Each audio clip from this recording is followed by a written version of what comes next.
Salam aleykum, hər vaxtınız xeyir əziz izləyicilər. Bir neçə orta segment avtomobil icmalından sonra bugün daha sportiv, unikal və maraqlı bir video konseptimiz var. Qarşınızda məşhur Mercedes Banan CLS Class C218 kuza. Avtomobil niyə banan adlanır? Kuzası oval formalıdır, biraz banana oxşayır ona görə.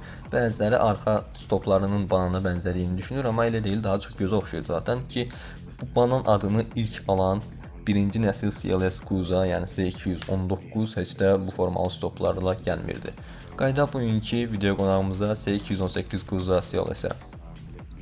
Avtomobilin xarici dizaynı 4 qapılı kupe zərifliyi və qeyd edim ki, bu 4 qapılı kupe trendini də ilk dəfə Mercedes-Benz yaradıb birinci nəsil CLS ilə, daha sonra digər bir çox markalar bunu kopyalamağa başladılar. Avtomobil tam o kupe hissiyatını verir, tavan arxaya doğru əməlli başlı yatır və hətta çərçivəsiz şüşələr də var bu avtomobildə. Biraz sonra hər birindən ətraflı danışacağım. C218 CLS-in xarici görünüşü kupe aerodinamikası ilə sedan praktikliyini birləşdirən bir sənət əsəri idi. Həqiqətən fərqləndirici xüsusiyyətləri 4 qapılı kupe silueti. Bu modelin ən əsas fərqi tavan xəttini kəskin şəkildə arxaya doğru enməsidir ki, bu axıcı xətt avtomobilə dinamik 2 qapılı kupe görünüşü verir, lakin praktik 4 qapını saxlayır. Yəni 4 qapılı 5 oturacaqlı bir avtomobil tam 5 deyil, əslində 4-dür o, birazdan ondan da bəhs edəcəm. Bu forma həm də onun digər avtomobil istehsalçıları tərəfindən kopyalanan bir trend yaratmasına səbəb olub və cəsarətli ön hissə görünümü də var. Avtomobilin ön görünüş avtomobilin sportivliyini vurğulayır. Radiator barmaqlığı böyük ölçüdədir və Mercedes-Benz ulduzu barmaqlığın mərkəzində tək üzən element kimi təqdim olunur. W212 E-klassdan fərqli olaraq. Elə yeri gəlmişkən deyim ki, bu avtomobil çox böyük faizdə 212 Kuza E-klassın kuzası üzərindən qurulub. Dünyada ilk tam LED fənərlər məhz C218 Kuzada istifadə edilib. Bu model seriya istehsalında tam LED fənər texnologiyasından, yəni multibiam LED texnologiyasından istifadə edən ilk avtomobillərdən biri idi. Bu fənərlər daha parlaq işıqlandırma və adaptiv funksiyalar təklif edirdi. Qeyd edim ki, bu avtomobil restyledən facelift keçirdikdən sonra ön farları tamamilə yenilənib və bu xüsusiyyət daha çox facelift sonrası modellərdə var və opsioneldir. Yəni bu multibiam LED bütün CLS-lərdə mövcud deyil, opsional bir xüsusiyyətdir. Çərçivəsiz qapılar həqiqi kupe hissini yaratmaq üçün CLS-in qapıları çərçivəsiz şüşələrə malikdir. AMG xarici paket. Bu da opsional olaraq alına bilən bir paket idi. Aqressiv görünüş arzulayanlar üçün AMG xarici idman paketi mövcud idi. Bu paket fərqli ön və arxa bamperlər, yan ətəklər və iri ölçülü opsional yüngül lehimli təkərlər 18, 19 və 20. Daxili dizayn. Gəlin CLS-in daxili aləminə keçid edək. Burada hər detal lüks və keyfiyyətə xidmət edir. Görünüş və keyfiyyət, lüks mühit. İnteriyer W212 E-klass ilə ümumi platformada bölüşsə də, CLS-ə xas olan daha dəbdəbəli və individual dizayn elementləri var. Yüksək keyfiyyətli materiallar, o cümlədən dəri, qoz ağacı və ya karbon lifi kimi opsional bəzək elementləri ilə kokpit tavanın enməsinə baxmayaraq geniş hiss olunur. 4 yerli konfiqurasiya. CLS adətən arxa oturacaqlarda 2 fərdi oturacaq konfiqurasiyası, yəni ümumilikdə 4 yeri təklif edir. Bu da onun kupe hissini artırır. Bəzi bazarlarda 5 yerli variantları da opsional olaraq mövcud idi. Xüsusiyyətləri və funksiyalarına baxaq. Dəri oturacaqlar bu avtomobildə opsional olaraq mövcud idi.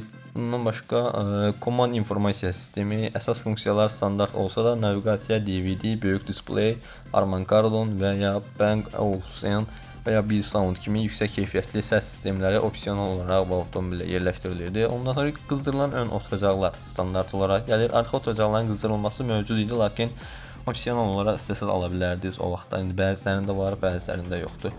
Aktiv təhlükəsizlik sistemləri, Distronic Plus, adaptiv cruise control, aktiv zolaqda saxlama sistemi, monitoring, aktiv blind stop assistant kimi kompleks sistemlər opsional olaraq təklif olunub. Aeromatik askı sistemi həmçinin opsional olaraq avtomobildə var, amma zaten almaq bu qədər də məsləhət deyil. Bu avtomobilin aeromatik Mercedes-in air suspensionlarını, yəni hava ilə işləyən pneumatik askı sisteminə verdiyi addır. Bu avtomobilin aeromatiği Mercedes-in S-klassındakı kimi deyil. S-klass indi sürənlər, istifadə edənlər bilər, o Pnevma zaten belə problem çıxara bilən bir şeydir. S-Class-da S-Class-ın məşhur o pnevmatik askı sistemi var da, illər keçsə də xarab olmur, problem çıxarmır. Qaldırırsan, indirirsən, həm çox funksionaldır, işə yarayır. İstəyəndə yumşaq, istəyəndə sərt istifadə edə bilirsən. Lazım gələn yeri yüksəldə bilirsən, lazım olanda aşağı sala bilirsən. Bu belə yaxşı bir şeydir. Həmçinin S-Class-da bu qədər yaxşı işləməsi ilə birlikdə uzun müddət işləyə də bilir. Amma CLS-də bu tam da elə deyil. CLS sağlamlığını, uzun ömürlüyünü verə bilmir. Yəni müəyyən qədər problem çıxara bilir. Ona görə də standart coil suspensionlarla gələni məncə daha yaxşıdır. Sunroof, yəni lyuk avtomobildə standart olaraq var. Standart deyəndə standart deyil, əslində opsionaldır. Yəni belə deyim, siz istəsəz onu almaya bilərdiniz həmin illərdə. Belə siz heç bir paket seçməsəz, heç bir şey seçməsəz belə avtomatik olaraq lyuk gəlirdi avtomobildə. İstəsəz mən lyuksuz tərcih edirəm deyə lyuku çıxara da bilərdiniz. Və nəticə olaraq Mercedes-Benz C218 CLS sadəcə bir avtomobil deyil, həm də təkər üzərindəki dəbdəbə və dizaynın manifestidir. Yəni bu avtomobil həqiqətən bütün dünyada, həmçinin ölkəmizdə də çox dəbdəbəli bir avtomobildir. Bu avtomobili alan vurdu da, yəni başqa heç hələ ki 550, 500 kimi yüksək modelləri, hələ də AMG modellərini ala bilsəz çox əla olar. Amma benzinini əlbəttə ki nəzərə alasınız gərək. Bir də deyim ki, bu Kuza birinci nəsil C219-dan fərqli olaraq bütün modellərdə və həmçinin AMG versiyalarında 55 və 63 CLS AMG versiyalarında 4 təkərdən ötürücünü təqdim edə bilir. Yəni bütün versiyalar 4 çəkər olaraq ala bilirdiniz vaxtında. CLS 63 versiyasının amma arxa çəkər olan versiyonu da var. Sadəcə 4 çəkər deyil, istəyənlər arxa çəkər də ala bilər. Hansı məsləhətdir desəz, deyim ki, dözümlülük olaraq avtomobilin askı sistemi olsun, ötürücüsü olsun, yəni 4 çəkərini də alsaz, ötürücü sistemində bir problem yaşayan deyilsiniz. Yanacaq sərfiyyatı biraz yuxarı olar, oradakı CLS 63 alan adamın yanacaq sərfiyyatına onsuz da qoz qoyan deyil. Bundan başqa sürüş zövqü olaraq əlbəttə ki, arxadan ötürücü daha yaxşıdır. Və bu o yeni E-klasslarda kimi istəyəndə önə ayrım, arxa çəkər sürüm, onu da təqdim edə bilmir. Düzdür, sport alanda 70 arxaya 30 önə verir. Arxa çəkərə yaxın bir performans verə bilir, amma tam arxa çəkərə almaq da olmur. Sırf sürüş zövqünə görə drift eləyim, sürüm o yan bu yan deyən adam üçün arxa çəkər məncə daha yaxşıdır. Bir də hər bir ehtimalda ötürücü sistemi nə qədər dözümlü də olsa, əlbəttə ki, arxa çəkər, 4 çəkər nisbətən daha problemsiz olacaqdır. Keçək avtomobilin mühərriklərindən sizlərə bəhs edeyim. C250 CDI modeli, qeyd edim ki, bu model yalnızca faceliftdən sonraki modellərdə, illərdə mövcud olub. Faceliftdə nələr dəyişib onun şəklində bir dənə ekrana qoyacağam. Qeyd edim ki, faceliftdən əvvəl sadəcə C300 modeli var idi. 300-dən başlayıb qalxırdı. Sonra 250 CDI dizel mühərriki də gəldi. 2.1 litrelik OEM 651 kodlu mühərriki istifadə edir bu. Bir çox digər modellərdə istifadə edilib. Çox gözəl, güclü bir mühərrikdir. 204 at gücü və 500 Nm tork hasil edir. Yanacaq sərfiyyatı rəsmində 5-6 yazılıb. Düşünürəm ki, biraz da bunun üstünə çıxacaq. Amma deyim ki, həm dözümlü, həm də kifayət güclü bir mühərrikdir. 2.1 litrelik mühərrik bu boyda avtomobil üçün biraz aşağıdır kimi görünə bilər. Elə buna görə ilk dəfə bu avtomobil istehsal edəndə 2 litrelik mühərrik variantı yox idi. C300-dən başlayırdı, o da 3 litrelik V6 mühərriklə gəlirdi. Amma bu 651 mühərrik 2.1 litre olmasına baxmayaraq çox güclü, dinamik bir mühərrikdir. Zaten güc dəyərində görürsünüz, 500 Nm torku var. Daha sonra C350 modeli 3 litrelik V6 mühərrikdir. Bu da dizel mühərrikdir. 265 at gücü var, 620 Nm tork hasil edir. Yanacaq sərfiyyatı da rəsmi 6-7 litr yazılıb. Sürüşdən sonra arta bilər. Amma daha yüksək olacağını düşünmürəm. Ortalama 6-7 litr olar yəqin ki. 3 litrə mühərrik çox yandırar kimi gələ bilər insanlara, amma elə deyil. Dizel olanda, həm də Bluetooth mühərrik olanda o qədər yüksək yandırmır. Bir də CLS 350 benzinli variantı var. Bu dəfə 3.5 litrədir. Yenə V6 konfiqurasiyalı mühərrik, M276 kodlu o tanınmış məşhur mühərrik, 306 at gücü və 370 Nm tork hasil edir. At gücü gördüyünüz kimi bir xeyli daha yüksəkdir. Yüksək sürətdə daha yaxşı performans verə bilir, amma torku biraz daha azdır. Yerindən tərpənəndə daha zəif ola bilər. Bu daha çox belə deyim şəhərçi sürüş üçün yox, biraz daha sport sürüşü üçün nəzərdə tutulmuş versiyasıdır. CLS 400 versiyası 3 litrelik V6 mühərrikə malikdir. 276-nın fərqli bir modifikasiyasına malikdir bu. fərqli versiyada təqdim edilib. 333 at gücü və 480 Nm tork hasil edir. Burada yanacaq sərfiyyatda 7-8 litr rəsmi olaraq göstərilib. Və standart versiyada ən güclü versiyası CLS 500-2 4.7 litrəlik Mercedes'in o məşhur tanınmış 4.7V8 mühərrikinə malikdir. M278 kodlu 408 at gücü və 600 Nm tork hasil edir. Və gəldik əsas sevdiyimiz hissəyə. CLS 63 AMG versiyası 5.5 litrəlik M157 kodlu V8 mühərrikini bu avtomobil üzərində daşıyır. 525 at gücü və 700 Nm tork hasil edir.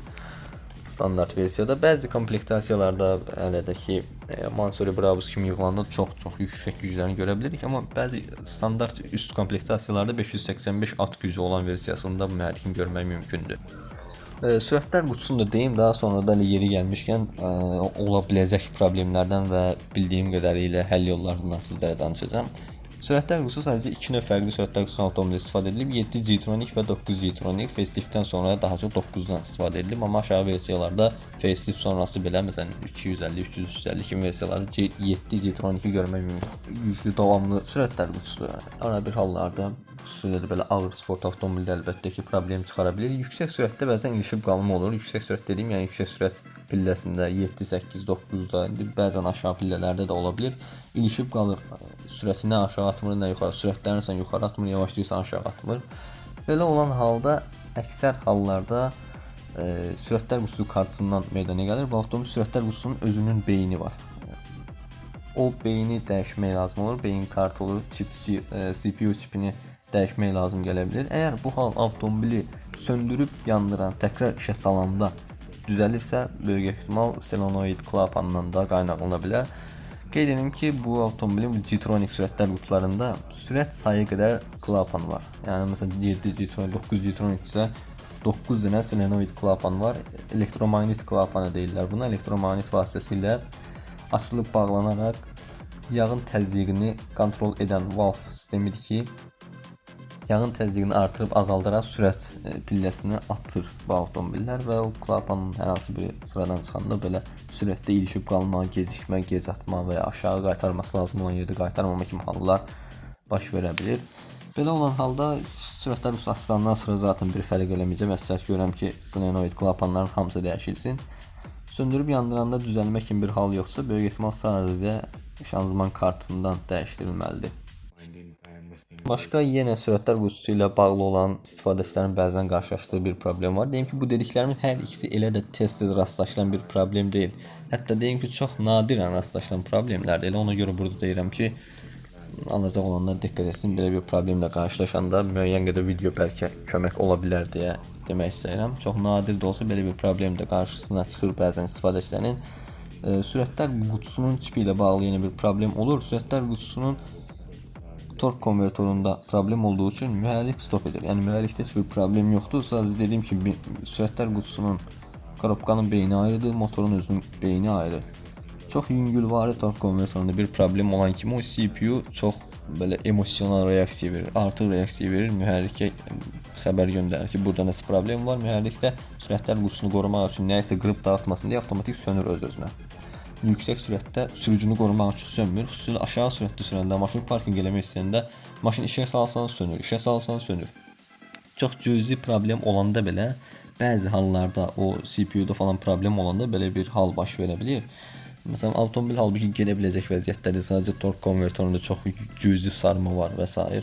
və ya hansı sürətdə ilişmə var. Yəni normalda əslində gedə bilər avtomobil, normal işləyə biləcək haldadır, amma sürətlər qutusunu qorumaya aldığı üçün bəzən mühərrik belə öz-özünü stop edə bilir. Belə olan halda sürətlər qutusunda tork konvertoru dəyişməli ola bilir.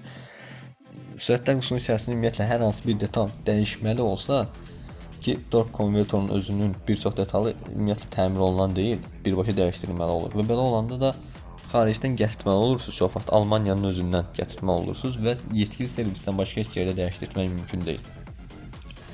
Ona görə yox ki, ustalar dəyişə bilmir. Dəyişmək istəsələr belə dəyişmək mümkün deyil. Çünki Mercedes oranı qurdalamasınlar deyə, tuning eləyib orasını burasını dəyişdirib zibilini çıxarmasınlar deyə onu müəyyən bir şifrələmə ilə istehsal edib buraxıb avtomobili və yeni taxdığınız detalı tanıtmaq üçün mütləq yetkili servisin səlahiyyət verməsi lazımdır. Hər hansı bir usta ya özünüz ora bir detal taxanda avtomobil onu tanımır. Sistem onu ümumiyyətlə yox kimi görür. Buna görə məcbursunuz ki, gedəsiz yetkili servisə, Mercedes-Benzin rəsmi səlahiyyətli bayisinə, orada Almaniyadan zakaz verilsin, dəyişdirilsin. O şifrələməni yalnız Mercedes-Benz özü bilir. Onlar zəng edirlər oradan birbaşa Almaniyadan əlaqə saxlayıb həmin avtomobilin, həmin motorun kodunu orada deyib o şəkildə yeni detalı sürətlər qutusuna tanıda bilirlər. Yəni, problemli yeri burası ki, əgər Almaniyadan, zavoddan, Mercedes-in özündən birbaşa nəsə gələsi olsa, 40-45 gün kimi gözləmə müddəti var. Proses səndən elə də bahalı bir proses deyil, amma o gözləmə müddəti biraz insanı sıxa bilir. Amma yenə dediyim kimi, bu hal çox nadir hallarda qarşılaşılan bir problemdir. Belə dostlar, bu günlük məndən bu qədər. Daha bir videonun sonuna gəldik. Ümidvaram ki, faydalı bir video olmuşdur. Biraz gərəksiz uzatdım sanki videonu, amma bu dəfəlik də belə olsun, artıq eyb yox. Mənə dəstək olmaq üçün videonu bəyənib kanala abunə ola bilərsiniz. Özünüzə yaxşı baxın. Görüşənədək.